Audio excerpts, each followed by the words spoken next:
worldwide markets. Okay, we're in business. Technology triumphs once again, despite, as my tech people would say, my users' best efforts. Anyway, good morning, good afternoon, good evening to everyone. Thank you for coming. As I've said many times, I always take it as a great compliment that people take time out of their day to listen to what I have to say. As always, if you have any comments, questions, jokes, stories you'd like to share with us, please type them into chat or put them into the Q&A, and I'll be glad to stop and answer them. We'll do the best we can with the medium, but by and large, in this case, the medium is not the message, as old Marshall McLuhan might have said, or did say.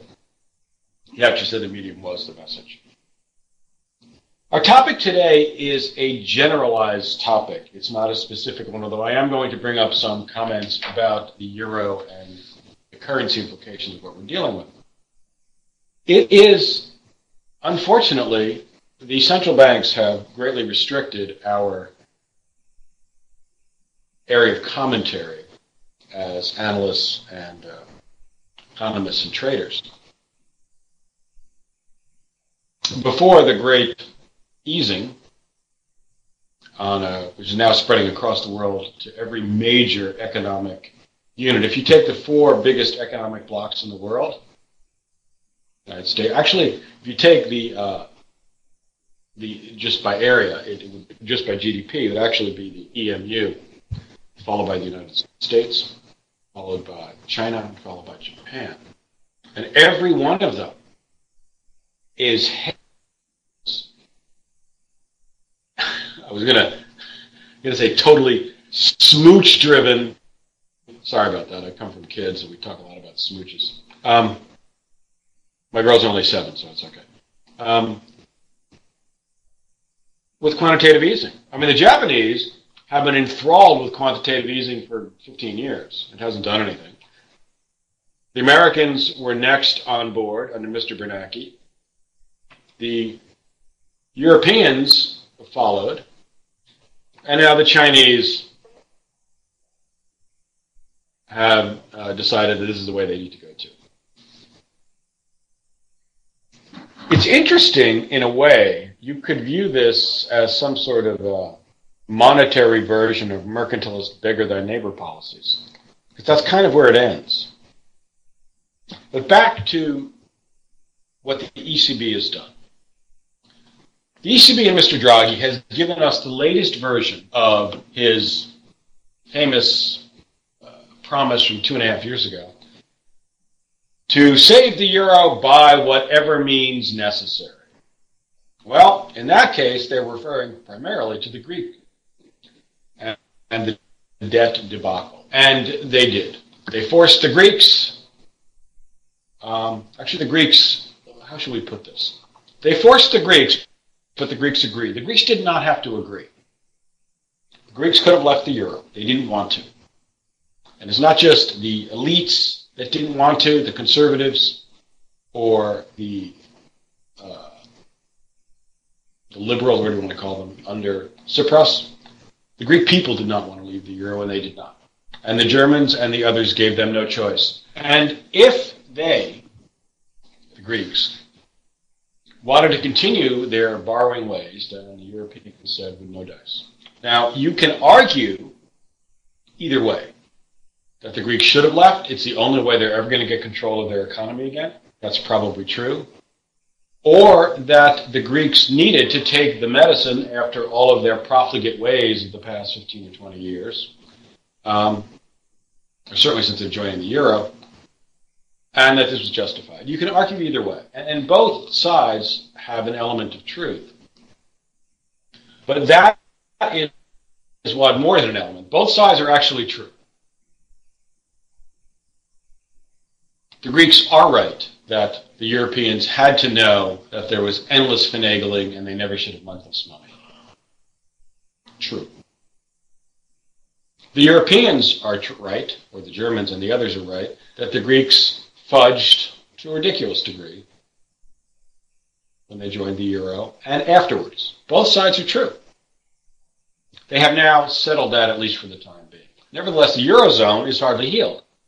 So Mr. Draghi has given us the latest the next version of his by whatever means necessary. Now, the interesting thing about all of these policies is the uniformity of policy, is the uniformity of answer. It would seem that there's nothing else to do. This is aside from efficacy, whether or not these policies work. You know, some of these. Let's take a look at let's look at the ECB right now. Their interest rate, main refi rate, is 0.5%. That's this chart we have here.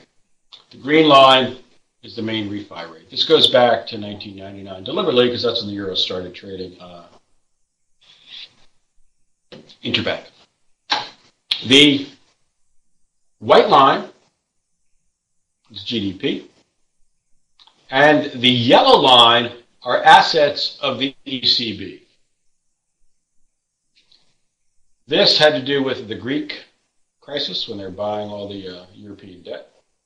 And this is the latest in their quantitative easing. There's not a lot of correlation. We can look at the United States as well. We can look at Japan as well.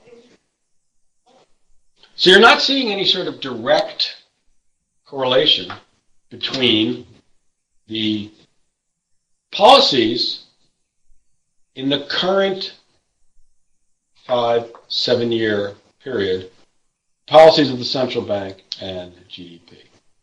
The analogy that I use to the policies of the central banks since and just before the financial crisis is sort of like emergency room medicine. If you have an individual whose health is poor and they have some sort of health crisis, modern medicine can often prevent death. It can prevent a much worse situation from developing. But it cannot cure overall poor health, especially if the health is due to lifestyle choices, shall we say. Lifestyle choices are a perfect, or very good, not perfect, analogy for the situation that many modern, actually most modern developed economies find themselves in. Their lack of growth. Now, developed economies and the industrial world is by and large addicted to growth without realizing it was, without realizing where that growth came from. So now, the central banks are faced not with a monetary policy decision, not with a situation that is amenable, although they don't know it, although they do know it, but they can't say so, to monetary policy manipulations. Monetary policy works best as a counter-cyclical force to the business cycle.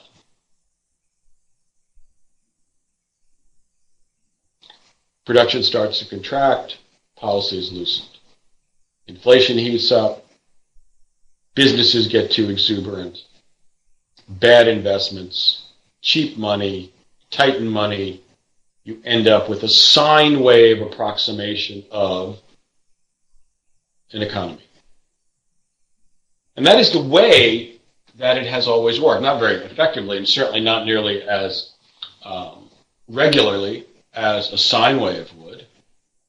But sine wave is displayed. But nonetheless, it approximates what the policymakers and the population want. And it's the only way to do it. When you get that type of historical policy applied to an economy which has changed out of not quite all recognition, but in many, many ways, and with different demographics behind it. You are, as most generals are accused of, fighting the last war. Let's drop back to the euro for a second. The Europeans are attempting to create a continent-wide economy and a continent-wide political union. Whether or not they'll succeed is not my question. But the two areas of where power is exercised, the central bank area and the political area, are out of whack. Because here in the United States, in Russia, in China, in Japan, in a unified political polity, you have at least an acceptable means, an accepted means. Hold on, folks. Somebody's saying they can't hear me.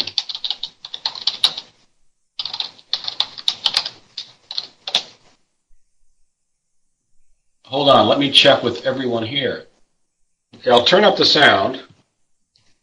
That's easy to do. Let me make sure that everyone can hear. Hang on. Forgive my typing.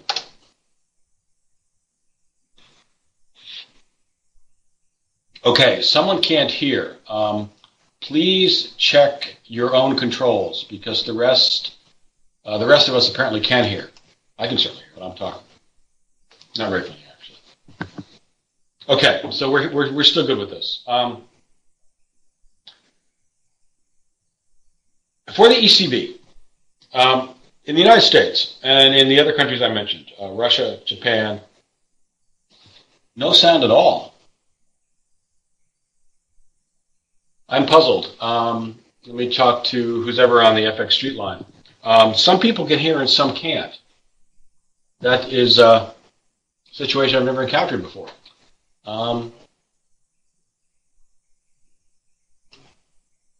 Okay, so it's two people.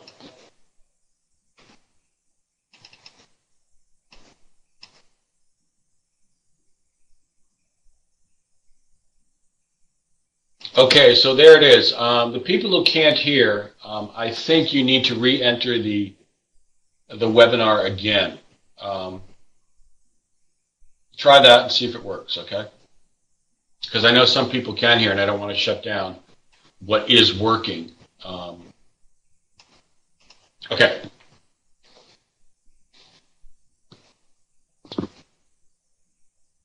So the ECB, let's take a look at what the central banks have done. The ECB is being asked, or is on its own, duplicating the policies that have been relatively unsuccessful. The ECB, like others, is operating in a limited area of power. Much as a doctor can cure or set a broken bone, but it can't fix a member's life, a person's life, unless they decide to do it themselves if they're in poor health, and it has to do with lifestyle choices. You have some of the same issues in the economies, and the analogy is pretty close. An economy that is declining in population, that has too much bureaucracy, that has too many regulations, all sorts of things that inhibit economic growth, is an economy that's not healthy. And whatever the ECB does, whatever the Fed does, it can't cure those areas. Now we have two situations, take the United States and the European Union in comparison. The United States, you can make an argument, is in that type of situation. That's one reason why our growth has been very subpar for the United States since the financial crisis. The Europeans have a different situation. They don't really have the ability, continent-wide, to change the economic and fiscal policy. They only have monetary policy. So you have what ends up being an analogous situation, and it's similar in Japan. Japan is similar to the United States. China, I'm not sure about yet. I need to go back to China. I keep telling you right here, we need to go back to China. I haven't been there in a couple of years. So in the United States and in Japan and in the European Union, you have issues that are best dealt with and most effectively dealt with on the political, planning, regulatory, fiscal side. They're not being dealt with for different reasons, and I'm not going to get into the politics of it. In the European Union, it's because they do not have a EU, EMU-wide political entity. They're trying to develop one. There's a great deal of resistance. Along those lines, Cameron in Britain has said that the Britons will vote on, there'll be a referendum on membership in the EU, not the EMU. They're not in the EMU, of course, by 2017. I heard a very interesting piece by Clive Cook on Bloomberg Radio this morning, saying the problem with this referendum for Britain is there are no good choices. If they leave the EMU, not the EMU, excuse me, the EU, there will be serious economic consequences. The EMU will probably be annoyed. They will put all sorts of tariffs on. It won't be pleasant. And it will cost the British economy. But if they stay, they do not run the EU. And there will be increasing, without question, detractions, subtractions from national sovereignty in Britain as they need to conform to Brussels bureaucracy. So there is no good choice for Britain. Now, you can take a step back and say that the EMU itself is going to run up against the desire for people to maintain some control over their own lives through their national governments. An interesting situation over the weekend on this topic exactly, and on our currency topic. Poland elected a Eurosceptic government. Now, I've long maintained that the biggest effect of the European debt crisis, if Greece did not leave the EMU, which they have not, and apparently not going to, at least not right now, will be its effect on countries that are considering, or were considering, or actually in their accession to the EU are supposed to join the EMU. Every one of them, every country that has joined the EU, European Union, except for Denmark and Britain, which in the beginning negotiated outs for their own currencies. Every other member, new member, and existing member of the EU is supposed to join at some point the EMU. The Poles had probably the most successful and the strongest economy in Eastern Europe. But actually, a lot of the Eastern European countries are doing reasonably well. One of the reasons they're doing reasonably well is because there's a great deal of internal development to do, and that is economic activity.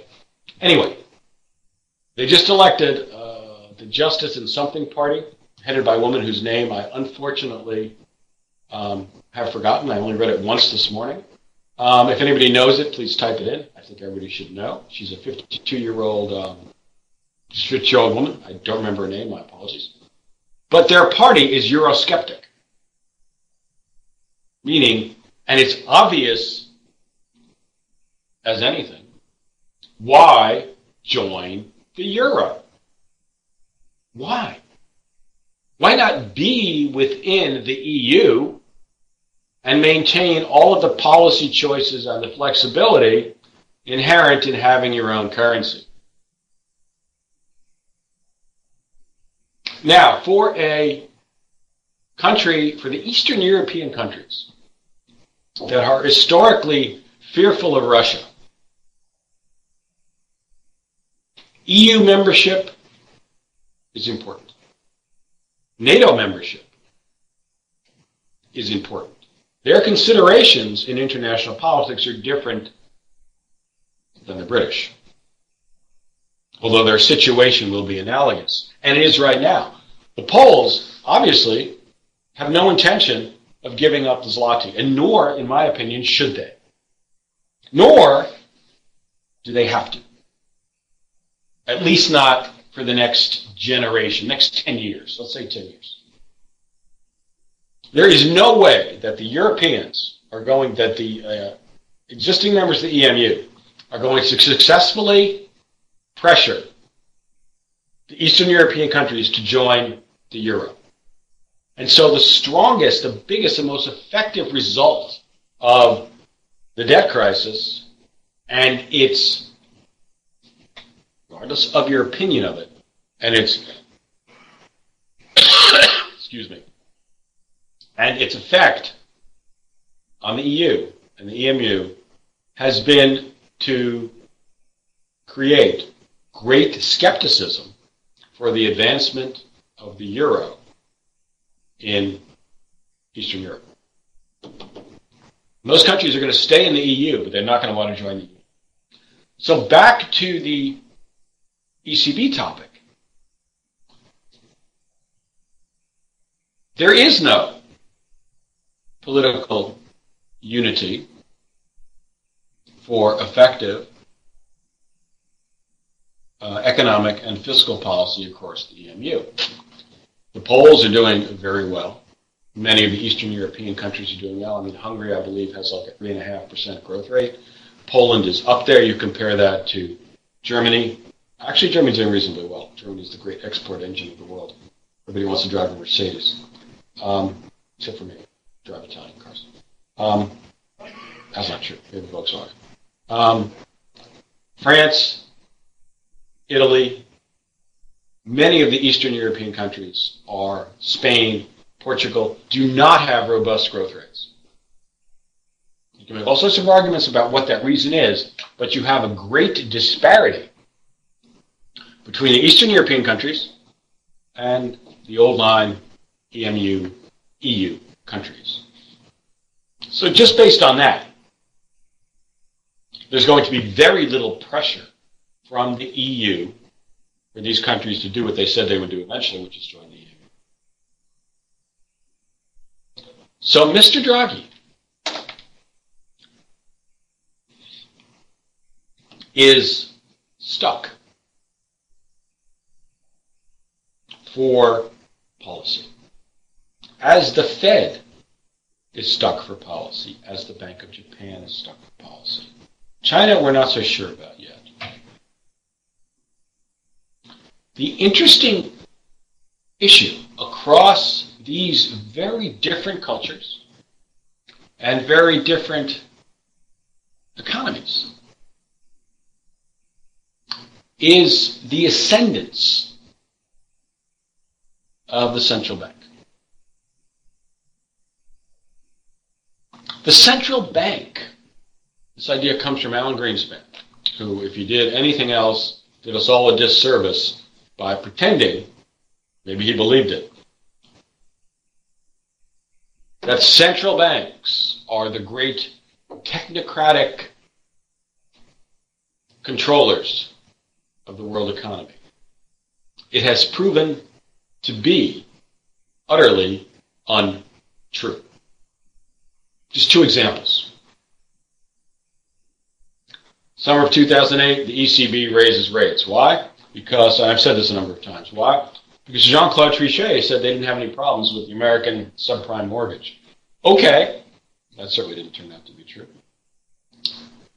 Ben Bernanke, same issue, a little bit earlier. Doesn't see any contagion or any problems from the subprime mortgage issue. It's a contained problem. Really. So in analysis, in foresight, in perception, in economic acuity, whatever you want to say, those two examples of the two primary central banks in the world got it wrong. So, in my mind, the faith in central banks is misplaced. And I'm not taking this from a political point of view. I'm taking it from an effective empirical point of view. This chart, if you will. This is the, as I've said, interest rates. Yellow is central bank assets, in this case the ECB, and white, GDP. Let's try another one. Where's the U.S.? I know I have the U.S. here. Okay. Here we go. White, U.S. GDP. Annualized quarter to quarter. Purple, yearly moving average. FDTR, that is the Fed funds rate. Yellow, that is one long straight line. It looks like a drag strip, actually. Another bad analogy, but it's not a drag strip. It should be a drag strip. The Fed thought it was a drag strip, but it's not. Nothing has happened. And we have Fed assets. And this is probably the key in my mind. Look at that. Quantitative easing. Whoop! It's a great ski slope if you're going the other way. The problem is it has not been effective. Why would the ECB take this as a model? Want to do a better one? Here's another one. This is even better. This is Japan. White, GDP. Purple, yearly moving average, 1.7%. Pretty crummy, huh? Yellow, Bank of Japan total assets, and green is overnight call rate in Japan. Now, I didn't want to run this back to the late 80s when Japan started doing, and the 90s when Japan started doing this because there's just too much data. It doesn't make for a very legible chart. But look at the Bank of Japan. Does anyone see any effect here? And that's what the issue is. Why take this as a model? The ECB is essentially taking the Bank of Japan's model. Mr. Bernanke did not invent quantitative easing. The Japanese have been doing it for years. Maybe they didn't call it that. They probably call it something else in Japanese. They didn't specifically do it, meaning that the Bank of Japan in 1993 or whenever it was didn't start buying assets. But the purpose was to get rates as low as possible and keep them down there because it's going to accelerate the economy. And that they did. And it didn't have any effect. The Japanese have been doing this. Remember, this is 0.076. Not 1%. Not even a tenth of that. Lower than that. It doesn't work as far as a method for generating economic growth. Sooner or later, there are going to be two conclusions here.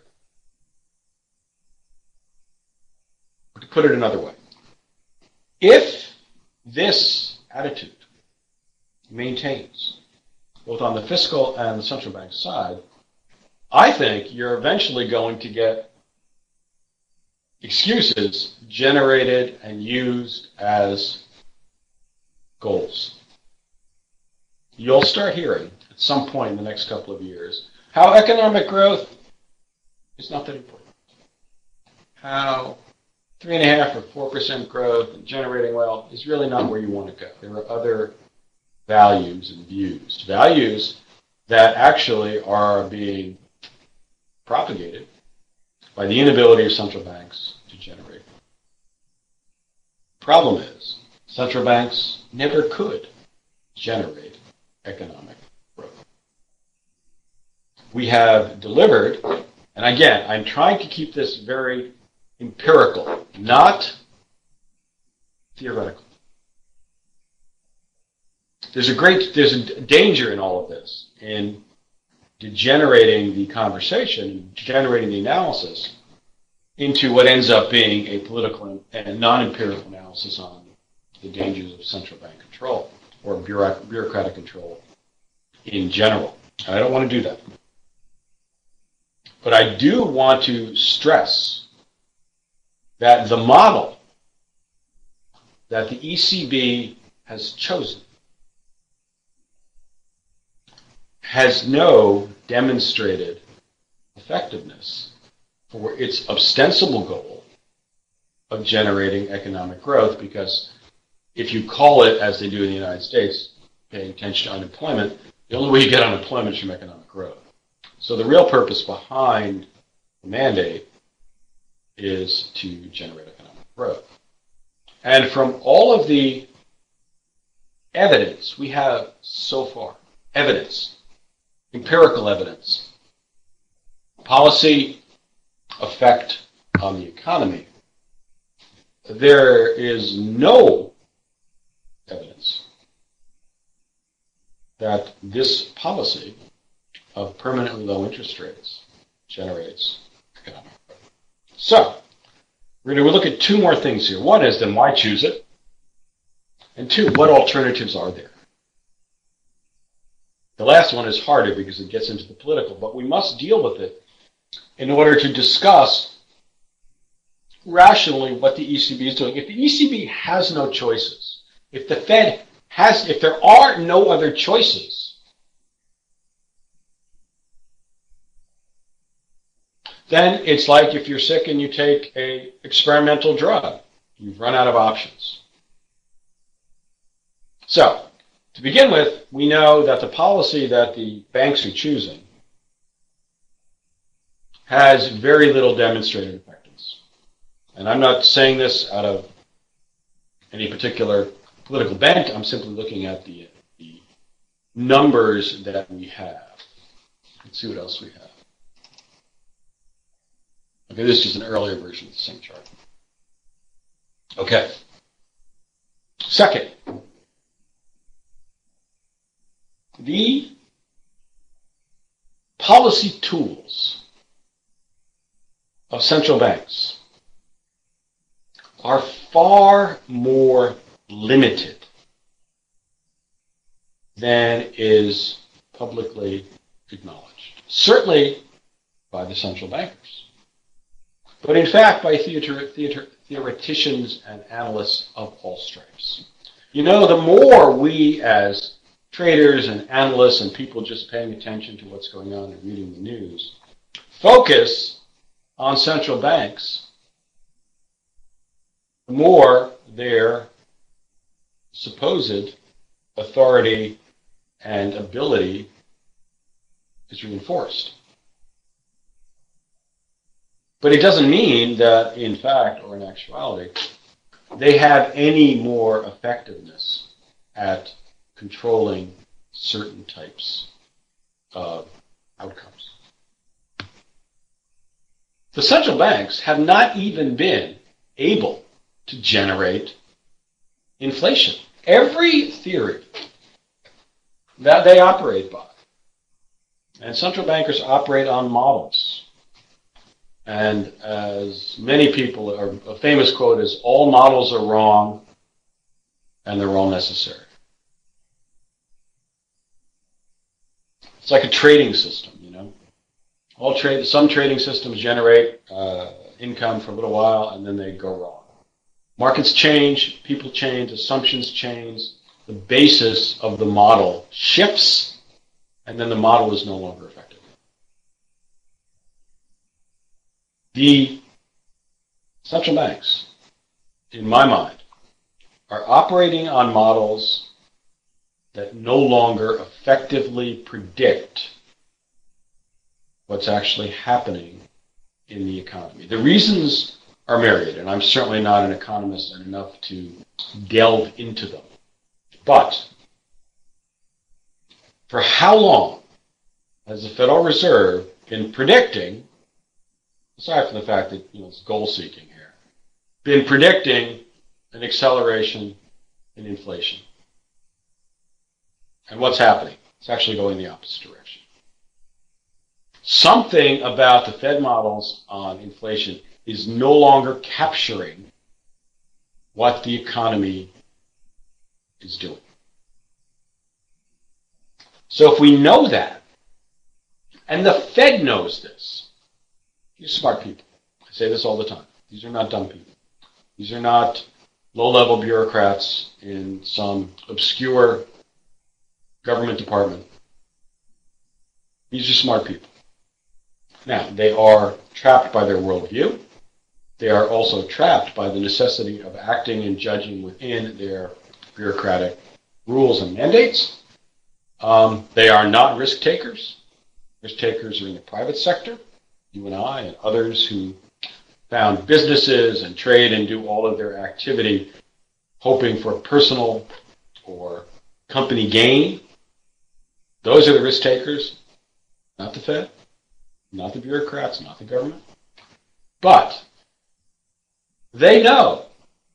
Now, they can't admit it in public. The Fed can't come out and say, Johnny Yellen came in, our models don't really work anymore.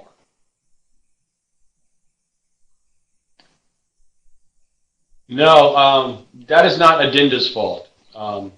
That's my fault. I got the write-up for this seminar to her a little bit too late on Friday, so she couldn't post it for the weekend. So I apologize for that. I did send it to her as soon as I got the email, but it was too late for her to post it. They had gone on. So that's my fault. Do not FX Street. I appreciate it, but all of the webinars are available on recorded and posted on the FX Street site. Sometimes I tune them up for my girls because they seem to like listening to them for some reason. So live, it does allow interaction. So I will be more diligent about getting that to her in the future, so you'll all have time if you're interested to attend. And I thank you very much for the comment. Okay, back. Okay, we're back at the Fed. So the question is okay, I thought there was. I'll take it up with Adinda. There should be. Anyway, we do record most of these webinars.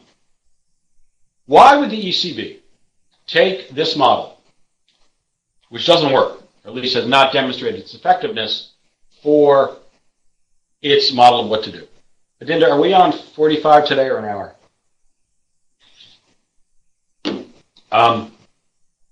And the reasons are twofold. The first is that the central banks have a mandate to act. The mandate to control inflation, to control unemployment best they can, are mandates to act. They have to do something. And they all say, certainly in the United States, the general opinion of Mr. Bernanke, the opinion of Mr. Bernanke was that the Depression was caused by lack of action or the wrong action on its part. So the banks are enjoined to act. They're expected to act, not just by their own bureaucracy and by the government, by the people of the country. We have, in my opinion, elevated central bankers and their ability to accomplish economic goals far beyond their ability to do so. But nevertheless, that's a general opinion. We all in the markets come to pray at the central bank shrine every time something is pending. We also expect that the government and the central banks will prevent economic debacles. And that is actually something that they can do. But anyway, so first of all, they have an internal expectation to fulfill, to act. Doing nothing, even if it's the best alternative, is not something that central bankers are going to be able to do. Even if it's the best thing, they're not going to do it. Second, their tools, their policy tools, are far more limited than anybody realizes, or popular realizes. their tools don't actually matter all that much many times. And that's what we've seen since the financial crisis. Not only don't they matter that much, but they can only do certain things, even if pushed to the extremes, which is what's going on now. Okay, let's take a look back at the Fed. Where is the U.S. Fed assets? Yeah, this one, okay? It's easy to make an argument here, because it's true, that the Fed has pushed its monetary policy to the extremes right now. From 2012 on. That is an extreme policy. And it doesn't really have much effect. The Fed's and the central bank's basic policy is really one: interest rates. Quantitative easing is nothing but an interest rate policy. The Fed funds is nothing but an interest rate policy. What the ECB is about to do is nothing but an interest rate policy. All they're doing is, by other means, attempting to lower the interest rate on the assumption that lower interest rates will generate economic growth. Well, they do generate economic growth. And central banks can, or at least have, been able to prevent crashes, which was probably looming in the fall of 2008 and 2009 had they not done something. But they cannot generate, and this is empirical, organic growth. And why is that? Because over time, low interest rates, exceptional low interest rates, are a huge distortion for the economy. All businesses, almost all businesses, that generate jobs, income, products, stock prices, work with borrowed money. If you start up a business, you may start with seed money of your own, then you go out and get a credit line. And you need that credit line to function, to get over ups and downs in cash flow and all sorts of things. You need that credit line. I ran a business for a while. It's definitely true. You need that. If you have a sudden expense that comes up, and if you can't complete it, I ran cabs in New York City when I got out of college, and I had a credit line, and I needed it because if there's a repair on a car that I can't fund because I don't have enough cash, the car's off the streets until it's fixed. If I don't have a credit line to permit me to do that, that car's out of business. Problem with interest rates is when they are low, they no longer provide the proper price indication for money. And so it takes time, but the buildup and the misuse, I don't mean misuse in any criminal sense, but the misuse in the sense that it doesn't have a proper analysis as profit and loss, of profitability, of risk versus profit, on the use of money, distorts an economy. China is the perfect example of this. The amount of overbuilding as far as productive capacity in China is enormous. Why? Because the government, in order to foster and prolong and promote economic growth, directs loans to be spent. So, if you have an aluminum smelting plant and you get a big loan from the government, what are you going to do with it? You're going to build more capacity. And this has gone on across the world. The era of exceptionally low interest rates has generated an enormous amount of non-economic production, productive capacity, both in manufacturing and certainly in mining. This is one of the reasons why, despite the huge growth of China and other countries, India and many others, millions and millions of people have had their incomes rise. There's still huge overcapacity. Okay, so if the central banks are enjoined to act, you know why they act. That's what they do. If they choose interest rate policy, it's because they don't have any choice. Economies largely grow organically. If there was an example of a planned economy that's successful, someone, maybe Singapore, but that's not really planned. It's planned only in the broader sense. Economic growth in a capitalist society is not determined by government choices. It's determined by the millions and millions of actors out there. This is not a political statement. It's just a fact. Planned economies don't work. They plan the wrong things. They choose the wrong things. They allocate resources badly. They're horrendously inefficient. And if they worked, Russia would still be the Soviet Union, and China would not have changed over under Deng Xiaoping to a largely capitalist country. So they don't work as far as producing economic growth. But the central bank cannot produce that result. It can only operate within the mandates of monetary policy. Central banks are largely, the modern view of central banks is largely a production, go out on a limb here and see if this is true, of Milton Friedman's ideas on monetary policy, which have proven to be very good in analysis, but in this particular situation, ineffective in describing what's actually going on in the world. So,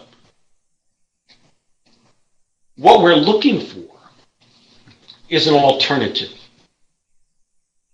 Mario Draghi, Janet Yellen, I forget Mr. Kuroda's first name, and I do not remember and Mark Carney, no, not Mark Carney, Mario Draghi, I do not know the name of the head of the Chinese central bank, are very, very limited in their choices as to what they can do as far as policy goes. They must do something. They're enjoined to do something. They're expected to do something. Their mandate demands that they do something. It tells them to do this. So they do the only things they can,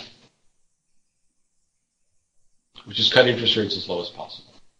All that this does is prevent a debacle. It does, however, warp the economy the longer it stays in place. And as with many ideas, until it's dramatically and disastrously proven wrong, it tends to stay in place. The ideas of monetary policy leading into the Depression were wrong. At least the way of dealing with an event, a long-running event, such as the Depression, was not to balance your budget. In response to the Depression, Keynes's policies were correct. But those are the same policies that are being followed now. And we have a very different situation.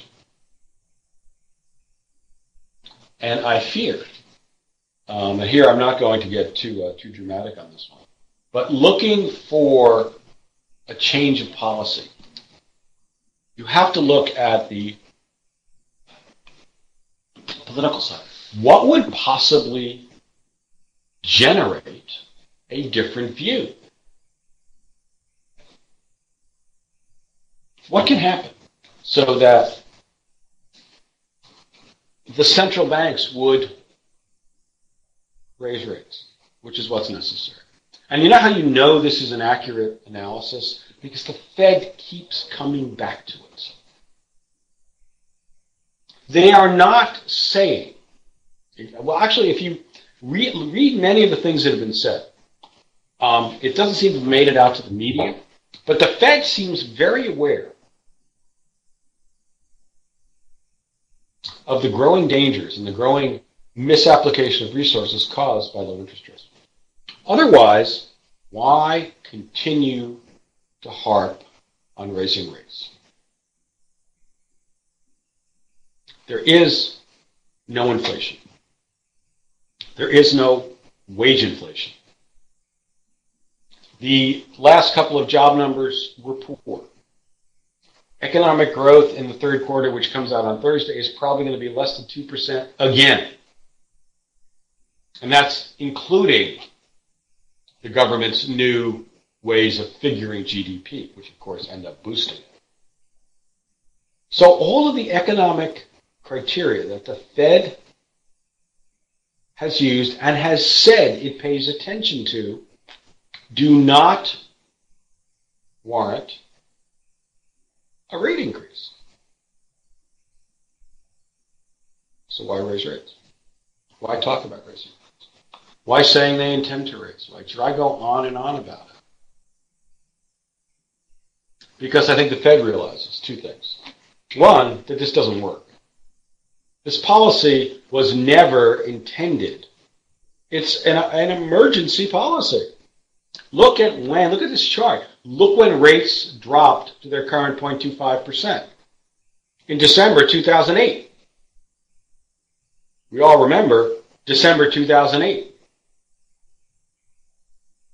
An emergency policy. 1, 2, 3, 4, 5, 6 years later, we still have an emergency policy in place. 2, despite the Fed's best efforts, capitalism, United States capitalism, just speaking about the United States, remains a cyclical endeavor. Recessions are necessary. They are necessary to keep the economy reasonably efficient. And I think the Fed will then again be expected to ameliorate the situation, to make it better. And if interest rates are at 0.25%, how are they going to do that? What are they going to do? Now, you know, the rush up, the melt up, what do you want to call it, in the worldwide stock market since both the ECB and the Bank of China announced, woohoo, keep the party going. It's a purely market-based response. What is the economics behind what's going on? Well, the economics is that Mario Draghi and the ECB governing board is really worried about the European economy. What are the economics behind what the PBOC did? Well, it's that they're worried about their economy, and they don't know what else to do. They got to keep the balls rolling. They got to keep the 3 or 4 juggling balls in the air until something happens. What? They don't have a clue. This is an emergency policy, but it's still in place.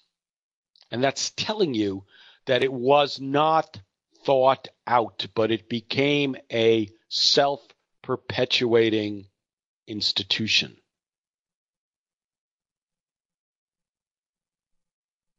So the economic concern, or should be, behind what doesn't really matter to the stock markets, because look, there's more money coming in. If everybody will start buying, markets, as we all know, can stay irrational far longer than you can stay liquid, and that's certainly true.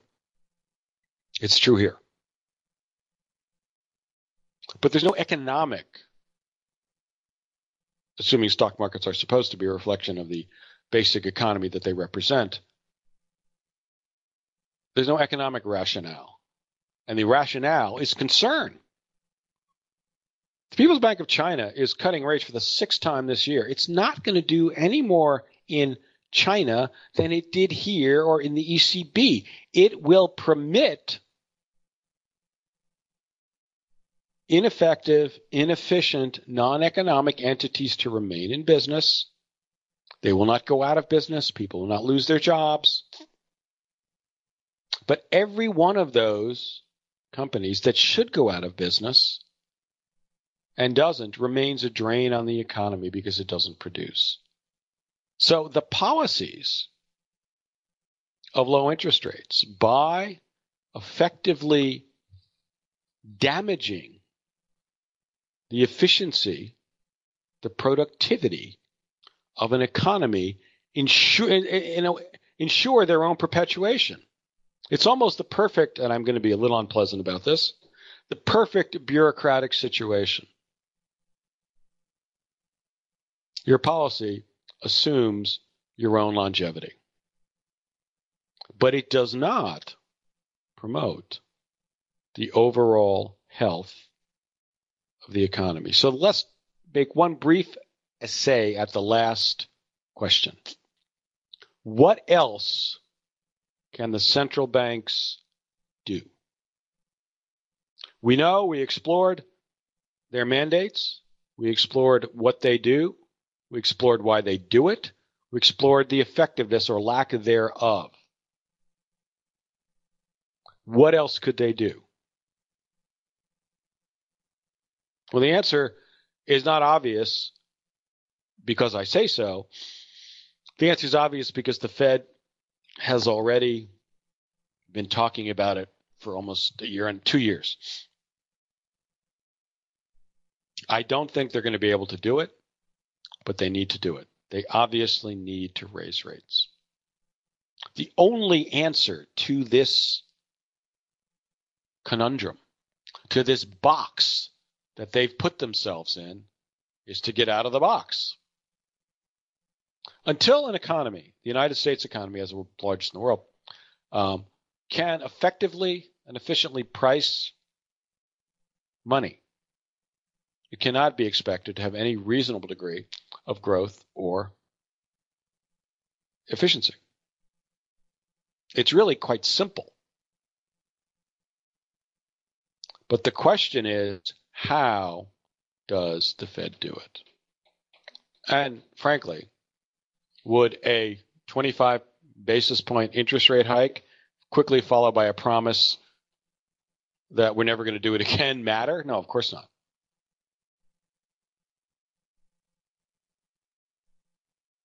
So again, where does this lead? Because, where would this lead? It would lead to a higher dollar. It would lead to more trouble. It would lead to lower commodity prices. It would lead to more trouble in the emerging markets. And it would not create growth.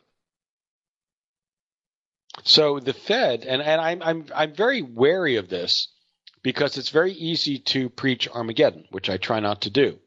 But a longer view of what the central banks are doing leads one to difficult thoughts, to unpleasant thoughts. Once again, I want to stress that these are not bad people. They're not dumb people. They're smart people. They are operating within expectations and strictures of governments, of populations, and of their own desire to act and be effective and to produce good results. But much as, no, I better not make, I was going to make an analogy to something but it's a little too extreme. The issue for the banks is that yellow line from the Fed. There is no theoretical answer. There's no model that can tell them what to do. No model that they listen to anyway. Okay, folks, I think we've run over a little bit. I do apologize if there were any inconveniences on the way in as far as the sound goes today. I hope you all found it interesting a little bit. I thank you for the comments and I thank you for the questions. We will be putting on 2 more next month. I will make absolutely sure that they are up several days in advance on the FX Street site so that you may participate if you so choose. I will also put up my email address that if anyone has any questions, comments, or anything else, I will be glad to answer them. Just send me an email. So for myself, Worldwide Markets at FX Street, and especially Adinda and Vicky who set these things up and monitor them, I thank them for their help, and I thank all of you for attending, and we will see you in November. Take care, everybody.